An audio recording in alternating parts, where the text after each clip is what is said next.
יעקב וורקליין הינו עורך דין ומנהל המתגורר בניו יורק. בשנת 1969, כמתמחה במשרדו של פרנסיס סמית, נשיא מועצת העיר ניו יורק, ארגן פגישה בין נשיא מועצת העיר והרבי. We came in the middle of the night. The Rebbe was standing, greeting the council president, greeting everyone who walked in, including myself, in a very modest way, in a very gracious way. Well, I appreciate you taking the time, Rabbi, to see me. Yeah, you have a prominent position that you represent a population of 7 or 8 or 9 million people. Well, that may be so, but I want you to know that I come here because I represent you as an individual and your people as an individual. I don't know how often you would have the chance to do it, and so Jacob was kind enough to request it.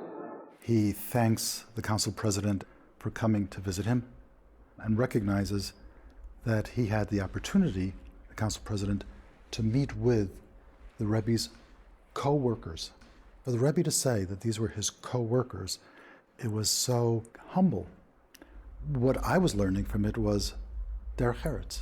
I mean, just how does a great man, a great Rebbe, talk about his colleagues, and how does a person greet somebody who's coming in to visit him with the kind of respect that he showed to the leader of 7 to 9 million people, though he wasn't really the leader of 7 to 9 million people. He was the president of New York City Council. The council president sought the Rebbe's advice about policies and programs that might be implemented in New York to better serve the community led by the Rebbe and to better serve the interests of his people. It is my opinion that if someone is doing something for a part of the population, he is doing at the same time a great service for all the population. Well, I agree with you. That means that if you are doing something for our community, that you are doing at the same time a good service for all New York.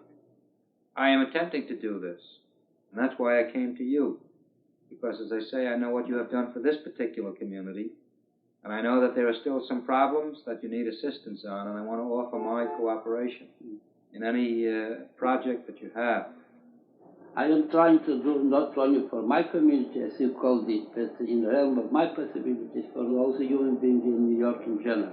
Well, I know. And I am convinced that if the approach will be the right one, there will be no conflict of interest.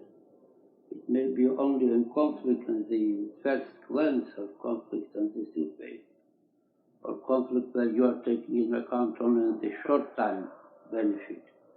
But after a serious consideration, it is the need of all the parts of the population to have a harmonious life, and certainly it can be arranged if everyone will live without infringing on the rights of someone else, and certainly it can be arranged in such a big city as New York. Now, at that time, there was a great concern about crime on the streets. There were some blatant episodes where police stood by while crimes were committed. And the basic point the Rebbe was making was, these are the policies we need. We need to be able to show respect for the law. We need to enforce the law. If we can enforce the law, we will not only help our people, we'll help all people of New York. And the people we will help the most are the same people who are in fact violating the laws. On this particular weekend, I stated that we were catering, unfortunately, to an illegal minority who were violating all of the rights, civil, criminal, religious, and it is of the majority. Them also. Pardon me? It is destroying them also. It is.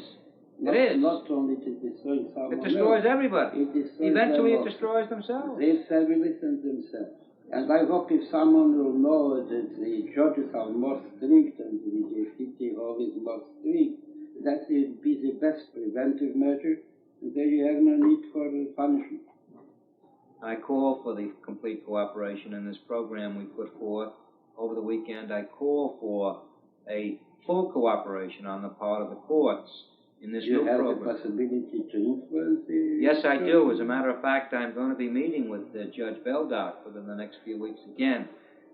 All this is a very long process. It's not too long. I believe and hope that if the judges will know that they will have the full cooperation of the executive power, then they will become more judges, not to give so much chance. They are probably afraid that they'll pronounce a strict sentence, and after that the executive power, which will be the police or the prison, will seek all ways possible to give a parole, to take a bail, to make a sentence, suspended, etc., etc.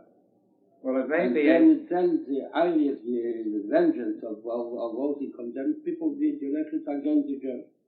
That is, the judges will know that they have a united front, beginning from the judges through the defense to the prosecutor, and after that the executive power.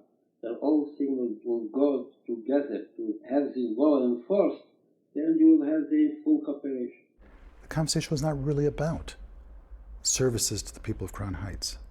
It was about trying to do good for all the people of New York, and that would be, and the way to do that would have helped, of course, help everybody. That I thought was very impressive to me.